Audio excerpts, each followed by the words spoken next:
So guys, I was about to fry my fish roll when 80% of my oil spilled all over the place. But guess who didn't give up? We're still going to make this fish roll regardless. So yeah. So in your bowl, add in a cup of flour, 2 teaspoons of sugar, 1/3 teaspoon of salt, and 1 teaspoon of yeast. And give that a little mix. Then add in your water little by little, okay? Little by little. So you don't make a pool out of that dough. Then when we are done, oh, I guess I forgot to add my nutmeg earlier. I love nutmeg, so yeah, you can skip it if you don't like it. And I am adding my butter after making the dough instead of adding it in the flour, like adding it in the flour before mixing, like making the whole dough. So it's time to make our sauce. I am actually going to make the sauce like the way I love it, okay? Like I'm not making it the commercial way. I have this commercial recipe on my channel where you add enough veggies like to increase the quantity of the sauce for commercial purposes.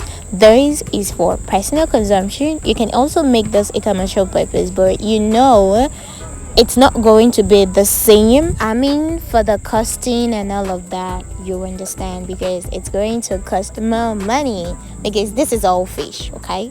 I mean, it's fish roll, this is all fish. Okay, let's get our dough. Now it's doubled in size. It's doubled in size, and we're just going to give it a gentle massage. You know, we don't need, we just massage our dough.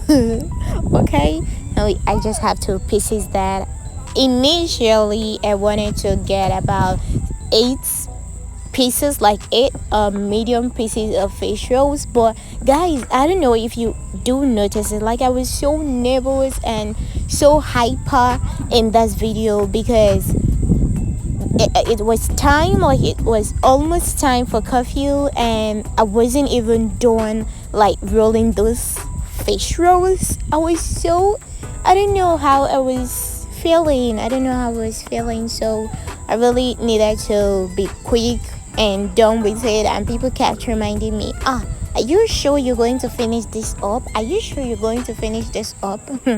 So I have to, like, I was just so nervous. I mean, I can't sleep outside, I can't get locked outside. In case you're wondering if they're going to lock me out my father's house, no, I'm staying in a hostel, so you have to play by their rules. Yeah, so guys, you just have to look at what I'm doing closely.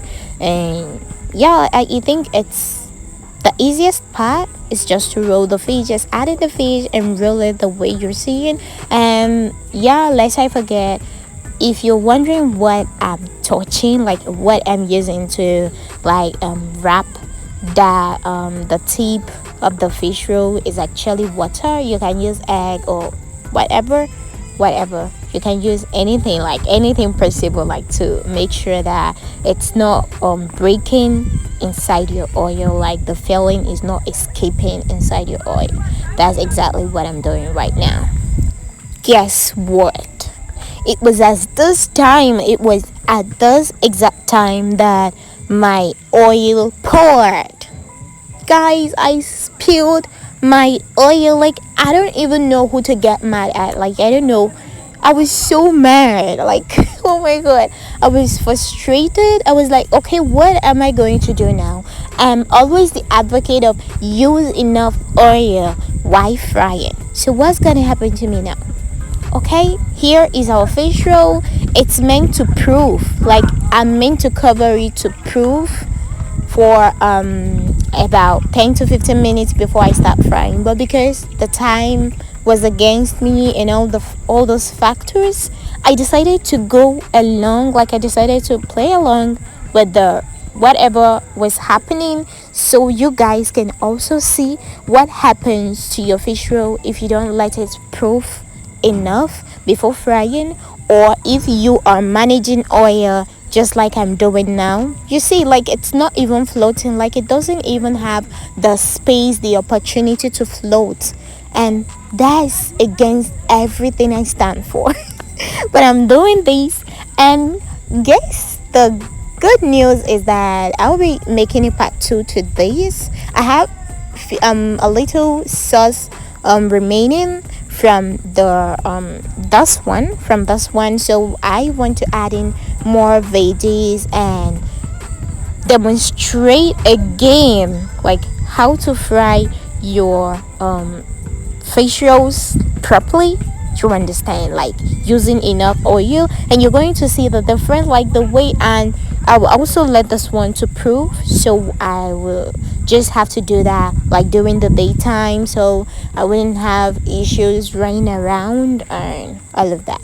So just look at the way it's going. So this is exactly what you're going to battle with if you don't have enough oil to fry your fish roll. Because during the last recipe, maybe when I'm telling people use enough oil and all of that, they would think, oh, she's talking too much. But look at those black stitches. Like, what am I going to call those? From the pan, you see that? You see those things? I don't really like seeing that on my fish roll. Like, I like frying my fish roll to come out clean, neat, and all of that. Well, life happens, and it did happen to me today. And on a normal day, if I'm being honest, I'm going to like hide this video in the deepest part of my gallery where they will never see the living daylight ever again. But because of the challenge, I wouldn't lie, this challenge have been challenging me. Like, it has been making me do things that I've never done before. Okay, let me just save it for the part two. See you on the next one. See you tomorrow. Bye.